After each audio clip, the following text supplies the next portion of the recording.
Okay, so this is for anyone who's still wondering the overall picture. Like, what is rhetoric, right? We're writing rhetorical analysis, we're writing rhetorical précis, we're doing modules on the rhetoric of the op-ed. Like, what is rhetoric? Okay, so rhetoric is just a very fancy word for the persuasion techniques within somebody's writing or speaking. So when we're looking at rhetoric, we're looking at the ways that the author is persuading us. If I give you a whole essay on why I think abortion should be legal or illegal, I am pumping you full of ideas, right? Like abortion should be illegal, that's a baby, it's the termination of a baby, babies have feelings, right? These are all ways that I'm trying to persuade you. And that's what rhetoric is. So typically in rhetoric, there are 3 ways to persuade somebody. And you'll see that in our rhetorical triangle. So there are pathos, ethos, and logos, persuasion tools. And so you've done a little bit of this in your packet, but I want to go over it a little bit more for those of you in this enrichment lesson. So if you're tuning into this lesson, it's because you want a little bit more clarification or a little bit more help, and that's what we're here for. We only have 2 hours a week in Zoom, so I'm going to start recording these lessons for us in between when we need them. So let's start with pathos. So pathos is one of the rhetorical moves that helps people be persuaded, or helps an author or a speaker persuade somebody. So pathos, you'll see underneath, AKA emotions. So this is persuading somebody by pulling on their emotional heartstrings. We talked about this in class, so maybe go back and watch our Zoom meetings. We talked about this though in those commercials. There's commercials where you see all of the very sad dogs, the very sad animals. They're cold, it's snowing, they're chained up, and that very sad song is playing. I think it's called In the Eyes of an Angel. And your heart, if you're an animal person, your heart just starts to hurt. You see the pictures of the animals, you're like, maybe I should donate, right? Those poor animals. That is somebody appealing to my emotions. They are showing me sick, endangered, not cared for animals. And so they're appealing to my pathos. And guess what? It's kind of working, right? I see those dogs. I see the number for the donations. I'm like, oh, should I donate? Like, I don't want to see those dogs feeling sad anymore. They're appealing to my emotions. So this is how the author interacts with the reader and the audience. I'm the audience and I'm the reader, right? In those commercials, and they get me. They got me. They got right into my heartstrings, right? If you see a commercial about, let's say, little kids, and you're a parent or a mom, you're going to be emotionally attached to the commercial, and therefore you're going to be persuaded, okay? Some of the persuasive techniques that are used in pathos are fear-mongering, right? They try to instill fear into you. Like, if you don't do this, let's say with our eating healthy, like, if you don't do this, the obesity pandemic is never going to end. You're like, wow, I don't want to be obese. I don't want my kids to be obese. I don't want them to have heart disease, right? And all of these medical complications. They're instilling fear in you, and therefore they're hitting your emotions. Not all emotions are sad. They're not happy. You know, it could be scared, sad, excited, any emotion. Number 2 is celebrity testimonies. You can oftentimes see these in commercials.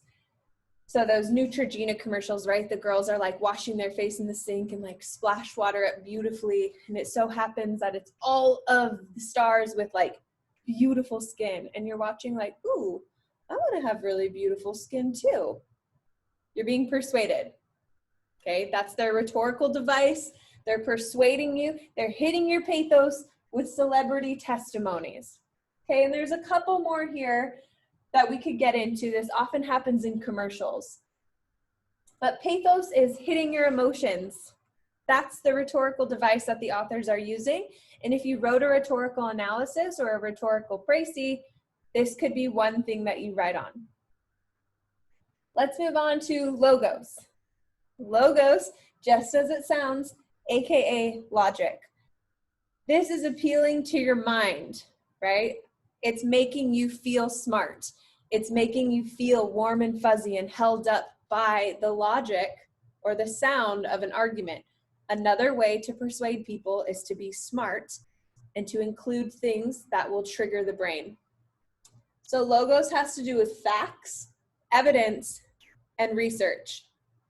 And some of the persuasion techniques are loading your articles or your speeches or commercials with facts and statistics.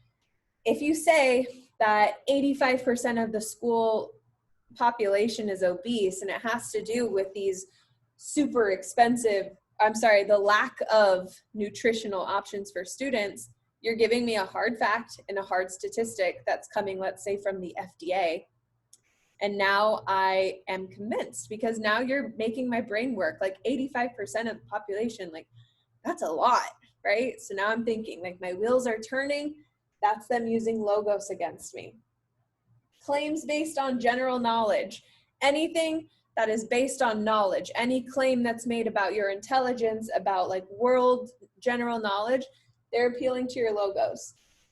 If a fact and statistic is put up, it's probably not going to hit me on the emotional side, right? It's going to hit up here first. So facts and statistics are touching the mind. Pathos are like touching the heart.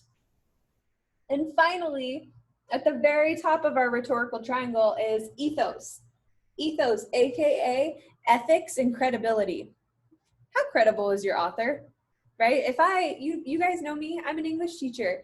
If I get up in front of your chemistry class and start giving you a chemistry lesson, am I credible? How do you know, right? Like, how do you know? So this has to do with the author and the speaker, right? We're talking about authors here, but it could also be a speech. So it's how we connect with the author. How much do you believe them? Are they trustworthy? Are they credible? Do you know their background, right? So a lot of the articles we're reading, they're from the New York Times. And we've talked about how the New York Times is a really highly acclaimed newspaper, or like writing center journalism. And so we tend to believe them, right? They're credible. If they work at the New York Times, it's different than working for like a tabloid, or like we said, The Onion or The Chive, right? They're still writing, but there's something credible about knowing it comes from the New York Times. So ways that they can persuade you, just like I said, you can know where they're from. They can provide expert testimony. Okay, it's a little different than celebrity testimony. Celebrity testimony is like having Kylie Jenner say that your new lip gloss is the best one. Of course you're gonna buy it. She has her own lip line, right? Or for anyone else, let's say for like sports players, if you see LeBron James like says that these are the best basketball shoes he's ever had, like you're gonna want them, right?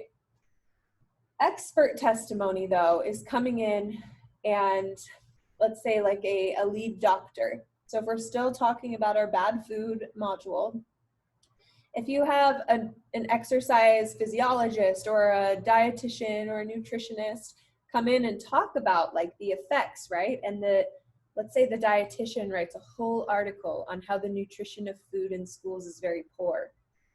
We can take a step back and think, as a dietitian or an exercise physiologist or, a doctor, they know a lot about nutrition. They know a lot about foods and how it affects our body.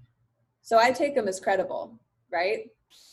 They know what they're talking about. They've been trained. They've gone to school. They're super knowledgeable in it. So I'm going to take their word of advice and I'm going to take it well. And that leads right into number 2. That makes them trustworthy, right? If they tell me that they're a physical or an exercise physiologist, like now I trust their word when it comes to exercise and eating versus, me standing up here and telling you like, don't forget to eat your fruits and veggies. I'm an English teacher. You could ask me about books. You could ask me about MLA. You could ask me about writing, and I would become credible to you. Number 3, credibility. So again, this is our triangle of rhetoric. Pathos, emotions, logos, logic, ethos, ethics, and credibility. And again, rhetoric is just how the speaker or the writer are persuading you to believe their side. Every article we've read has had a main argument and they've supported it with claims and evidence. But what rhetorical strategy are they using? Which one of these three are they trying to get you? And what are they using in here that's working?